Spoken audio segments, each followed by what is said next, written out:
नमस्कार। एक बार फिर से बहुत बहुत स्वागत है आप सभी का परीक्षा वर्ल्ड के इस यूट्यूब चैनल में। दोस्तों, ग्राम समाज एवं विकास के लिए हम जो मोस्ट एक्सपेक्टेड एमसीक्यूज की सीरीज स्टार्ट किए थे उसका जो भाग 2 है उसको आज हम कंप्लीट करेंगे। तो चलिए वीडियो को शुरू करते हैं और देख लेते हैं कि आज का हमारा जो भाग 2 है ग्राम समाज व विकास के लिए मोस्ट एक्सपेक्टेड एमसीक्यूज का, इसमें हमने कौन कौन से महत्वपूर्ण प्रश्नों को सम्मिलित किया हुआ है। तो चलिए वीडियो को शुरू करते हैं।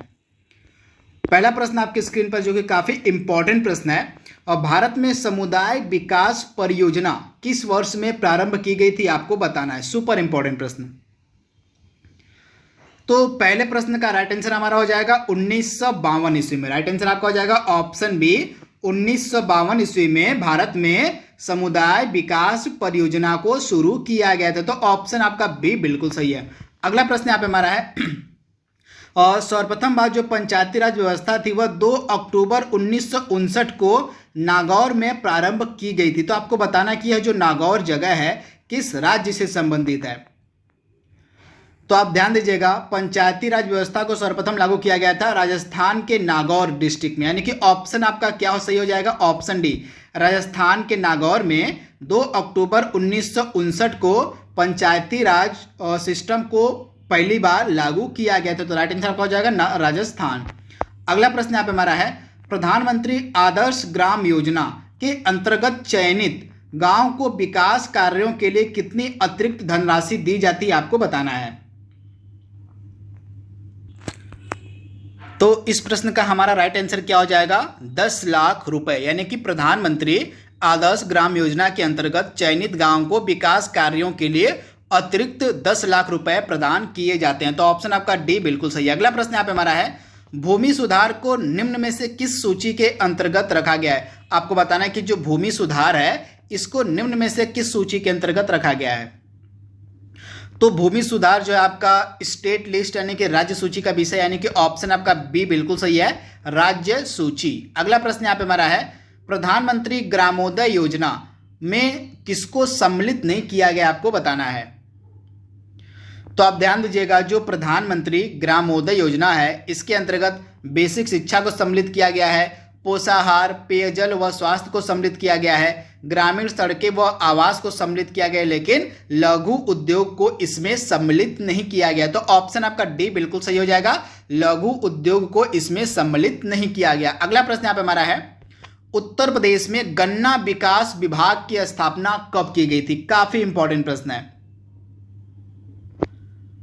तो आप ध्यान दीजिएगा, उत्तर प्रदेश में गन्ना विकास विभाग की जो स्थापना थी यह की गई थी वर्ष 1935 में। ऑप्शन आपका ए बिल्कुल सही हो जाएगा।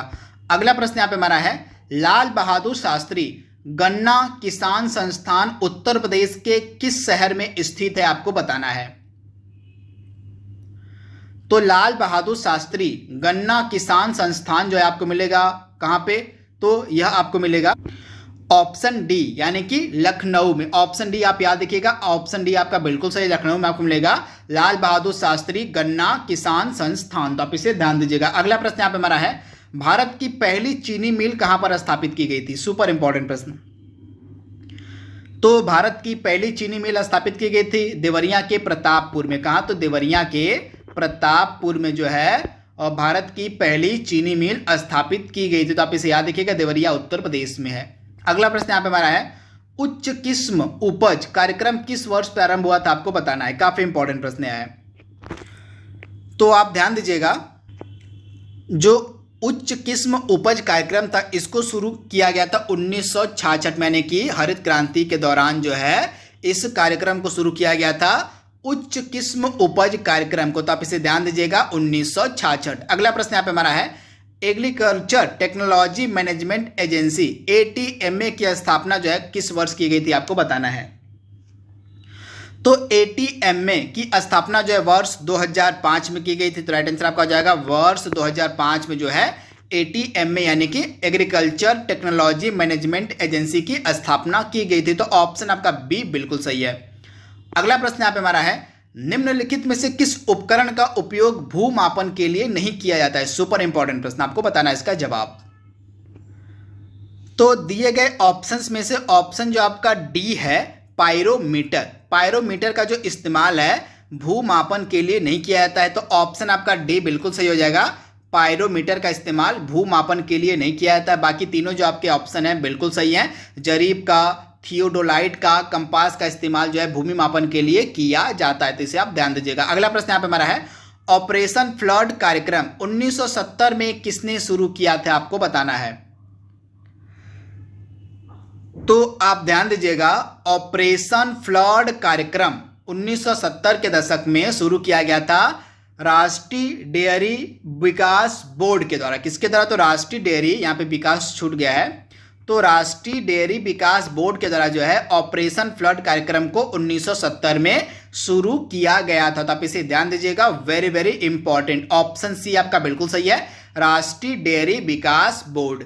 अगला प्रश्न यहाँ पे हमारा है, किसी गांव के भूखंडों को एक विशिष्ट क्रमांक से दर्शाने वाला मानचित्र क्या कहलाता है? तो आप ध्यान दीजिएगा, किसी गांव के भूखंडों को एक विशिष्ट क्रमांक से दर्शाने वाला जो मानचित्र उसको हम कहते हैं खसरा, यानी कि ऑप्शन आपका सी बिल्कुल सही हो जाएगा, खसरा। आप इसे ध्यान दीजिएगा, ऑप्शन सी आपका बिल्कुल सही है। अगला प्रश्न यहाँ पे हमारा है, वृक्षों एवं झाड़ियों की कृषि जिसमें उनका संरक्षण एवं संवर्धन होता है उसको हम क्या कहते हैं? तो आप ध्यान दीजिएगा, वृक्षों एवं झाड़ियों की कृषि जिनमें उनका संवर्धन और संरक्षण किया जाता है उसको हम कहते हैं आर्वोरिकल्चर। आर्वोरिकल्चर यानी कि ऑप्शन आपका बी बिल्कुल सही हो जाएगा, आर्वोरिकल्चर। आप इसे ध्यान दीजिएगा। अगला प्रश्न यहाँ पे हमारा है, राष्ट्रीय सरसों अनुसंधान केंद्र कहां पर स्थित है? तो आप ध्यान दीजिएगा, इस प्रश्न का राइट आंसर हमारा हो जाएगा भरतपुर में। ऑप्शन आपका जो बी है 100% सही है। भरतपुर आपको मिलेगा जगह राजस्थान में, यहीं पे आपको मिलेगा राष्ट्रीय सरसों अनुसंधान केंद्र। तो आप इसे ध्यान दीजिएगा, ऑप्शन बी आपका बिल्कुल सही है, भरतपुर। अगला प्रश्न यहाँ पे हमारा है, वसूली कीमत सामान्यतः किस स्तर पर निर्धारित की जाती है, आपको बताना है।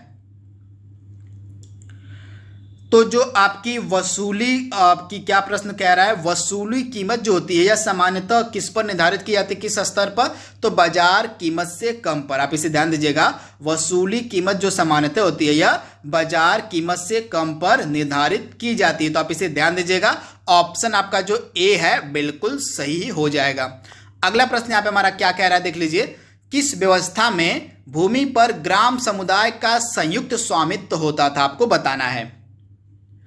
ये सभी भूमि से रिलेटेड व्यवस्थाएं थी जो कि ब्रिटिश काल से संबंधित हैं। इनके बारे में आपको बताते चल रहा हूं।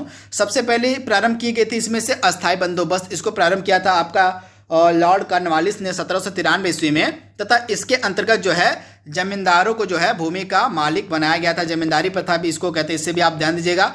वहीं रैयतवाड़ी व्यवस्था के अंतर्गत क्या था आपका, रैयतवाड़ी व्यवस्था को प्रारंभ किया था थॉमस मुनरो और कैप्टन रीड ने। तो आप इसे ध्यान दीजिएगा, थॉमस मुनरो और कैप्टन रीड के द्वारा जो है और रैयतवाड़ी व्यवस्था को प्रारंभ किया गया था, तथा इस रैयतवाड़ी व्यवस्था के अंतर्गत किसानों को जमीन का मालिक बना दिया गया था, जिसे भी आप याद रखिएगा। इसके बाद प्रारंभ की जाती है आपकी महालवाड़ी व्यवस्था।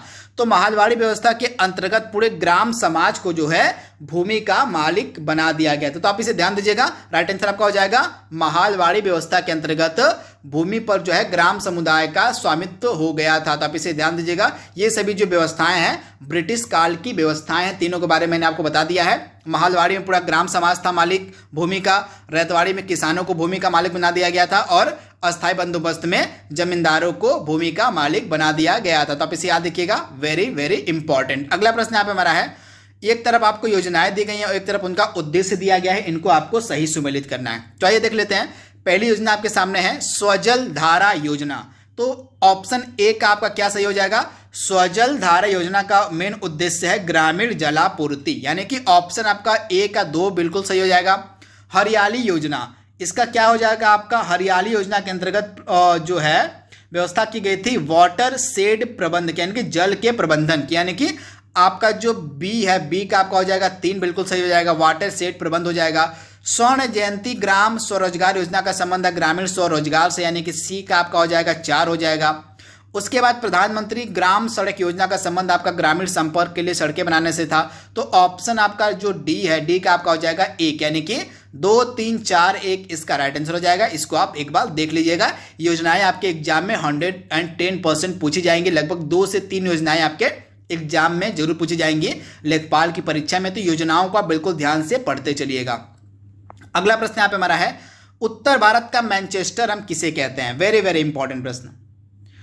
तो उत्तर भारत का मैनचेस्टर हम कहते हैं कानपुर को, तो ऑप्शन आपका डी बिल्कुल सही हो जाएगा, कानपुर को। अगला प्रश्न यहाँ पे हमारा है, उत्तराखंड राज्य बनने से पूर्व उत्तर प्रदेश राज्य का आकार किस प्रकार का था? तो उत्तराखंड राज्य बनने से पहले उत्तर प्रदेश राज्य का जो आकार था यह सिंहवत था, यानी कि ऑप्शन आपका सी बिल्कुल सही हो जाएगा, सिंहवत। अगला प्रश्न यहाँ पे हमारा है, जो कि लास्ट प्रश्न यह था, यह हमारा भाग 2 था आपके मोस्ट एक्सपेक्टेड क्वेश्चंस का ग्राम समाज एवं विकास के। आई होप यह वीडियो आपको पसंद आएगा और जल्दी इसका हम अगला भाग भी अपलोड कर देंगे। तो आज के लिए बस इतना ही। Thank you, thanks for watching, thank you.